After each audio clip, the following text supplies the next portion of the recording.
In a quiet cobblestone town where time seemed to move at its own pace, there stood a small antique shop owned by a man named Mr. Carter.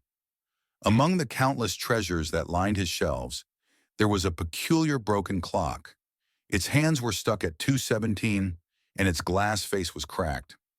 Most customers overlooked it, dismissing it as worthless junk. But Mr. Carter never moved it from the shop's display window. One day, a young boy named Daniel entered the shop. Daniel was an inquisitive child, always asking questions and eager to learn. He had come to the shop to find something special for his grandmother's birthday. As he browsed, the broken clock caught his attention. "Mr. Carter," Daniel asked, pointing to the clock, "why do you keep that broken clock in the window? It doesn't even work." Mr. Carter smiled, as if he had been waiting for someone to ask that very question. "Ah, Daniel," he said, "that clock may not tick, but it's far from useless. Let me tell you its story." Intrigued, Daniel nodded and sat down on a wooden stool as Mr. Carter began.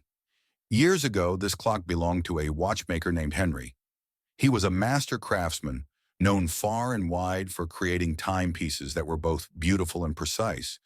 But one day, as he was finishing this particular clock, he dropped it. The glass shattered, and the internal mechanisms jammed. Henry was devastated. He tried to fix it, but the damage was beyond repair. Still, he couldn't bring himself to throw it away. So he placed it on a shelf in his workshop. Over time, Henry noticed something peculiar about the broken clock. Twice a day at exactly 2:17, the clock was correct. Even in its broken state, it served a purpose. Henry began to see the clock as a symbol. It taught him that even when something seems broken, it can still have value. He started to look at his own life differently.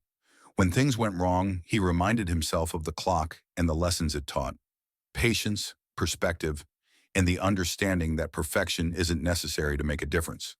Daniel listened intently, his young mind turning over the story. "But Mr. Carter," he said, "what does that have to do with keeping it in the window?" Mr. Carter leaned forward, his eyes twinkling. "I keep it there to remind people of those same lessons. Life isn't perfect, Daniel. Sometimes things go wrong, and we feel broken, like that clock. But even in those moments, we can still find ways to be useful and meaningful. Just like the clock shows the right time twice a day, we all have moments when we can shine, no matter how broken we feel." Daniel thought about this for a moment.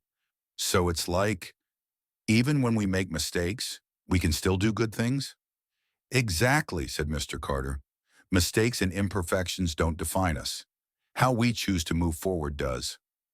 Feeling inspired, Daniel decided to buy the broken clock as his grandmother's gift. "I think she'll love this," he said. "It'll remind her that it's okay not to be perfect." Mr. Carter beamed. "A fine choice, Daniel.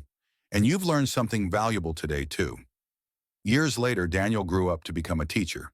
In his classroom, he kept the broken clock on his desk. Whenever his students felt discouraged or overwhelmed, he would tell them the story of the clock. One day, a student named Maya stayed after class, staring at the clock. "Mr. Daniel," she said hesitantly, "I've been feeling like that clock. I keep messing up, and I don't think I'll ever get things right." Daniel smiled, remembering the day he first heard the story from Mr. Carter.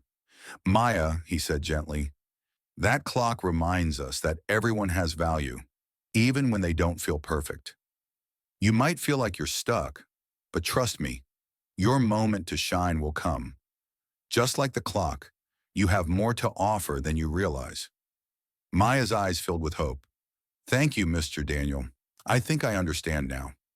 The story of the broken clock continued to inspire countless people, passed down from one generation to the next.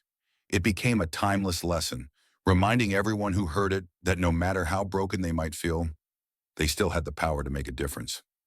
If you found wisdom in this story, let us know in the comments, share it with someone who needs it, and subscribe to see life through the lens of wisdom.